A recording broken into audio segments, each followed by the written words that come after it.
It's a facelift the Kardashians would be jealous of. This is the brand new Nissan Qashqai, and it's like Nissan's gone out to Beverly Hills and found every top surgeon to go ahead and give this thing the facelift of a lifetime. Now look, the last Nissan Qashqai wasn't too offensive in any way, but at least they've made the new one look far more appealing and maybe even attract buyers who never wanted to buy a Nissan Qashqai and go, hey, it's a good looking car now, I might consider it. And so you might be wondering, if it looks better, is it actually a better car? Well, I'm gonna go ahead and show you the good features and the things I found a little annoying to let you know if it's worth buying one of these. So let's just get straight into it.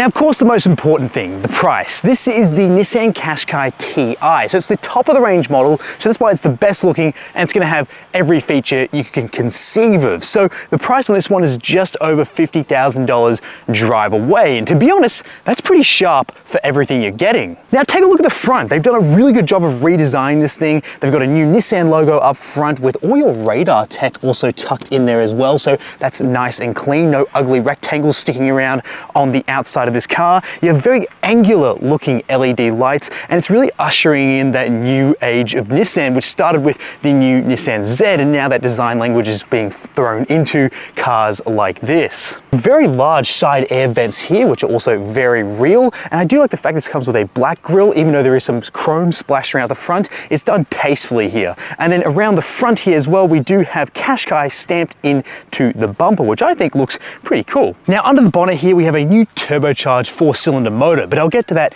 in a second. We have 19-inch wheels fitted to this top Ti model, which look fantastic, and I do like the fact it's got a full color logo right there in the middle. You have those white outlines in the logo like you're going to see everywhere else, and I can tell you that more expensive car brands like Porsche make you pay extra for stuff like that, so that's a neat little touch there. Now you also got this blue and black color scheme. I really like the look of this quite a lot, and there is some chrome thrown in here again. Usually I'm not a big fan of chrome, but here it looks pretty good. We have black mirror caps, we have keyless entry and locking, and to be honest, the side profile of this car looks pretty good, and it also photographs really well, which is not something I'd say for every generation of Nissan Qashqai. Now at the back, there's nothing too revolutionary here, but it's worth showing you what it looks like. We have Qashqai stamped across the back, and really just nothing too fake going on. No excessive fake vents, no fake exhausts, nice clean rear design. So the exterior of this car is absolutely stunning, and I can guarantee you that you're gonna like looking at the new Nissan Qashqai. Now unfortunately, one of the things I'm not a huge fan of is the door feel of this car. So the front doors feel okay, but the back doors just feel so light and flimsy compared to other cars in this category, like the Mazda CX-5. And so Nissan's gonna give you an automatic tailgate on this top end model, and some beeps as well. Those beeps you hear are actually coded. So 3 beeps means the boot is opening, 2 beeps mean that the car is locked and unlocked. So I found them a little annoying, but then I realized they had a purpose, so it actually was kind of useful. Now here in the boot, we have this removable floor. There's 2 pieces here, which allows you to store things under the boot floor or use this piece as a cargo divider, which I found very useful. Now, thank you Nissan for using some softer materials back here so things don't create a huge racket back here. There's plenty of carpeting to insulate the back, so no loose water bottles or any loose items are going to create the worst racket imaginable if they're not tied down. And yes, underneath here is a spare tire and everything you need to change one. Now I really like the fact that Nissan have taken every opportunity to give this car storage here in the back. Even the sides here are sculpted out, and there's some little pockets here for you to store any loose items with some little elastic there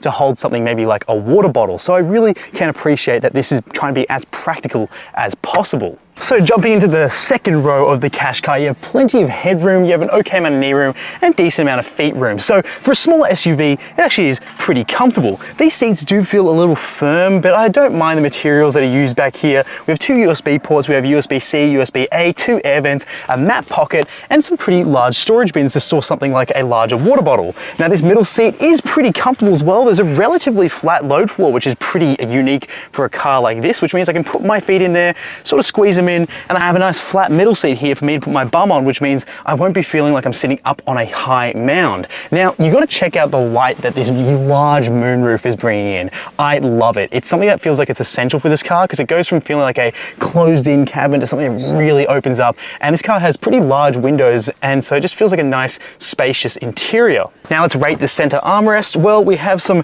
smaller cup holders, maybe for coffee cups, but it's nicely padded, so it's going to be good for longer trips. So yeah, you could put 3 adults in here for a moderate trip and you would be pretty okay. Now, another thing that sort of annoyed me on this car was just some of the build quality items, like this weather stripping here. That's just sort of come off like that. There's no way to really reattach it, and I just thought that would be a bit poor if I just spent $50,000 on a Nissan Qashqai. Now, this is where the biggest improvement is for a lot of people, is this interior. Once you sort of start it up by pressing the start-stop button, which is nicely located here in the middle, you awaken the screen. So you have a large driver's display, which is awesome, and you also have this very large infotainment screen. Now, the software is super reactive, which I really quite like. The UI is super easy to understand, and it has nice hard buttons here on the right to make sure that you know where everything is at all times. Now, I like these hard buttons down below as well, which allow you to jump the screen between different brightness modes. You've got your volume knob up there, you have your quick access to your 360-degree parking camera, which is cool as well, and it also has a camera view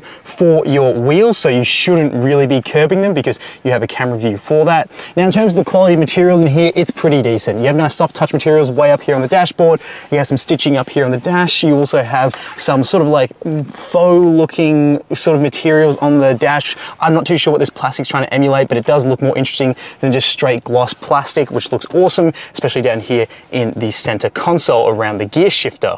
Now, all your climate controls are physical. Awesome, love that. We have a wireless charging pad, which is pretty easy to use. And we also have a little parking button here because this car can go ahead and help you get into a parking spot. We have a 12-volt socket here. We have a nicely trimmed steering wheel as well. And I also do like the shifter design. It's just a sliding shifter, which is really simple to use. Drive mode button down below for eco, standard, and sport.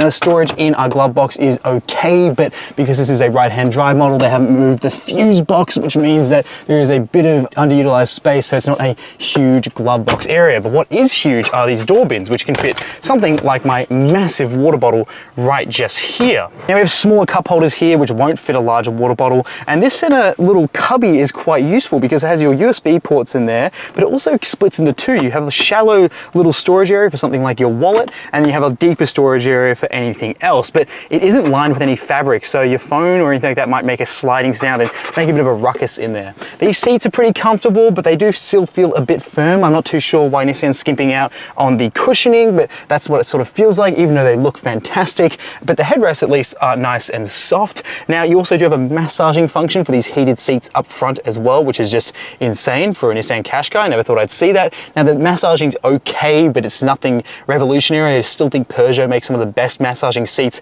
around this price category, but to be honest, it's nice to have massaging seats than nothing at all. Now, I do like how this center console here is trimmed in this softer material, which means your knees are gonna be nice and comfortable, and also looks pretty good. Now, we have a heads-up display, but I want to talk about this here in the middle because it's actually super responsive, and it's one of my favorite things to look at. Is just really easy to get all your information at a glance. It's super easy to operate. You have nice hard buttons here on the steering wheel, and you just can go ahead and just sort of dissect everything like your trip information, your media controls, even have a compass running, all that sort of stuff, and you can customize it between two looks. You've got your standard look, which just looks like two analog dials, and you've got this more futuristic look, which I like riding around in, which gives you a bit more real estate in the middle, but it also looks a bit cooler. So I prefer using this look that you see here on your screen right now. And there's some quality things in here, like these door cards just feel a little thin, and they sort of just, you know, don't feel super thick when you put your hand on them, as well as this top trim up the top near the window, which sort of moves around a bit if you put your hand on it, which I'm not a huge fan of. But the overall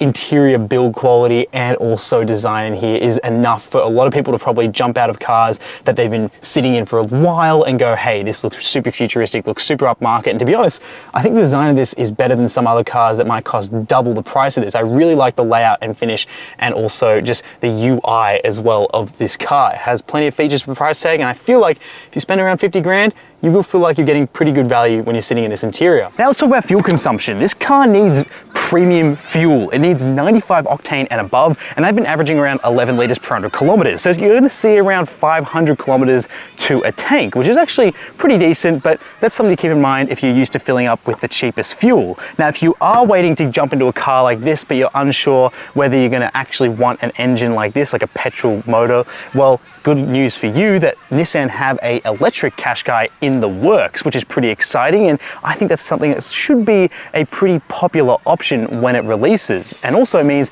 that you won't be tied down to using exclusively expensive premium fuels. Now, if you're looking at upgrading your current Qashqai into something like this, well, you are getting a turbocharged motor, where before it was naturally aspirated. And I can tell you it gives a bit more power. It's worth noting that the reliability of the Qashqai is on the higher side. This has a pretty strong score on productreview.com.au, but that's because that was running a naturally aspirated motor. This is a new turbocharged motor, and it's yet to have super long-term reviews thrown out there to let you know how reliable it is. But if you want to know what servicing costs are, well, they are a little bit on the high side. Now, this comes with a standard 5-year unlimited kilometer warranty, and so fingers crossed we can see that sort of Nissan reliability carry on through with this turbocharged motor. But the good news is that if you want more power, they have given it to you because they've included a turbocharger here. Does a turbocharged motor really improve the drive, or is this just all a bit of an aesthetic upgrade? Now, while this car feels revolutionary to sit in and look at, unfortunately I didn't really find that the driving experience matched how much of a leap this took in terms of its design. Now, the thing with this car is that, yeah, look, it's still a Nissan Qashqai, so it's running a CVT transmission, it's running an okay amount of power, even though it's turbocharged now, and it's just really a run-of-the-mill SUV driving experience. Don't expect anything from the Z in terms of that DNA to be drip-fed into this, even though this has a sport mode. It's still a very regular feeling SUV. That means it's got a rubbery feeling CVT transmission, which means if you put your foot down, it's not going to feel like the most connected experience compared to something like a dual clutch that's used in the Nissan Juke. The engine is just a little bit rattly, it's a little bit raspy. I'm not really getting like a deeper or sort of more fulfilling note out of this thing, so it does feel a little bit tinny to listen to when you really sort of are working it. And then the steering is just very disconnected, and so I found it really bizarre. It's a really weird sensation when you're in sport mode going through some of these tighter corners here, and it really weights up and it becomes more of like a workout rather than actually like fighting grip on this car. Now, it's front wheel drive only in this thing as well, so it is a really city-based SUV. There's no like off-road modes or anything like that. Now, eco mode dulls everything down to the most, like, you know, numb settings. You got standard, which I like to drive in more than anything, and then you have sport if you really want to get the most out of this car. Now, look, it's relatively quiet in here for the most part. I really like how much light's coming into this cabin, and you have great visibility. Now, the driving aids are pretty good. They're not too intrusive, and they're really good for longer trips. And look, it's really easy just to cruise around this thing. Now, the ride is a bit on the firm side, and I thought that was maybe due to it just not feeling super refined. It was really, really quite firm when I picked this car up to review. I later found out that someone had put in an extra 10 PSI per tire. So I brought those tire pressures back down to where they're supposed to be, and it rode a lot better. And it's riding pretty good now, but it still just feels a little bit busy over some sort of more flat roads like this. Now, like I said, the fuel economy isn't perfect in this thing. I think this would really benefit from a hybrid model here in this top of the range spec. And then also I would say that, like, I'd be excited for the all-electric version of this thing, because I think that would rule out a lot of the things that I'm not really loving about this car, like the drivetrain, gearbox, and just sort of that experience. I think putting a battery in here would work really well for this car. Now, there have been some rattles here and there, and especially when you're like doing low-speed maneuvering and you lock out that wheel, it really does rattle quite a lot. And I just think those are some things I just wish would be ironed out, things that I just didn't experience in rivals like the CX-5. And then if you're not interested in getting into a SUV like this, for example, a Honda Civic just feels like a league above this in terms of build quality. So it's just one of those things that's just sort of standing out to me, is I wish there was just a little bit more refinement, maybe the build quality department here, so there'd be less rattles. But then let's move away from that. Let's talk about the positives. So look, like I said, comfortable car, comfortable seats, even though they're not super padded, like they're not super plush, they still feel pretty nice to sit in. And also that massaging function is great. Heated seats work brilliantly. I love how everything's a hard button. It makes it really easy to access everything in this car without having to fiddle around in the screen. So that's a major plus point. And look, the brake and accelerator feel is pretty smooth. It means that anyone can jump into this car and just easily get a hang of driving this thing around town. And it's, you know, a really good daily driver option that way. But if you want to go out highway driving often and you're taking overtakes and you're loading this thing up, that's when I'd probably move up to something like a Pathfinder, for example. So as you can hear, four-cylinder just does rattle a tiny bit. And so look, overall, very comfortable daily driver to cruise around in. Brake feel is okay, accelerator feels all right. The gearbox, even though we have these flappy paddle gearboxes and a sport option, it's still a CVT at the end of the day, so these don't really feel all that necessary, and it's just something that you can just easily cruise around in. It's nice and smooth when you're sort of just using the gearbox. There's no aggressive gear changes, so that is something you can appreciate.